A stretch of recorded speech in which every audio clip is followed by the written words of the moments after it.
आदरणीय अध्यक्ष महोदय, वो पहचान ही क्या जो वक्त के साथ बदल जाए, और परिधान किसी देश, संस्कृति और समाज की पहचान होता है। इसलिए आधुनिकता के इस दौर में भी मैं पश्चिम के पहनावे को आंख मूंद कर अपनाने का पुरजोर विरोध करती हूँ। वो आधुनिकता किस काम की जिसके चलते हम अपनी पहचान ही खो दें? आधुनिकता अगर विचारों की प्रगति है, सोच की उत्कृष्टता है, तो फिर इसका छोटे होते कपड़ों से क्या वास्ता? समाज की शुरुआत से पहले मनुष्य बिना कपड़ों के रहता था। सोचने समझने की शक्ति का विकास हुआ, ज्ञान बढ़ा, तो मनुष्य ने अपने तन को ढकने के लिए कपड़ों का इस्तेमाल शुरू किया।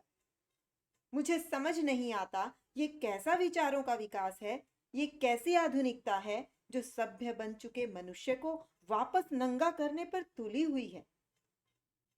मेरे एक मित्र ने इसी मंच से स्वामी विवेकानंद के किस्से का जिक्र कर मेरे काम को आसान कर दिया है।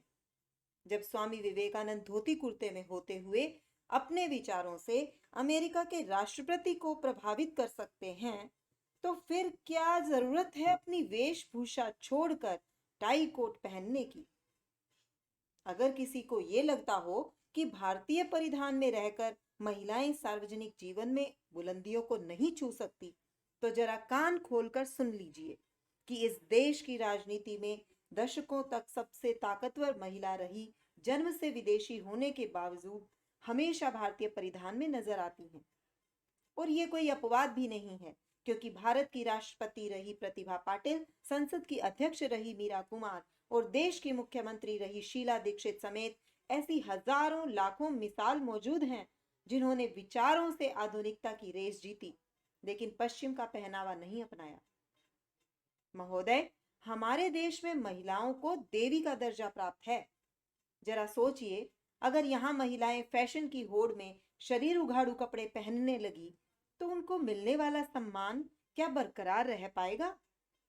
शायद नहीं महोदय, क्योंकि शारीरिक प्रदर्शन करता ये पश्चिमी पहनावा सबको उस तरफ अनचाही ही आकर्षित तो करता ही है, साथ ही गलत हरकतें करने के लिए भी उकसाता है। महोदय, पहनावा किसी देश की संस्कृति की पहचान भी होता है। सैकड़ों वर्षों में देश के हालात के मुताबिक, देश के लोगों की भावनाओं के अनुरूप कोई भी समाज अपने लिए एक वेशभूषा तैयार करता है।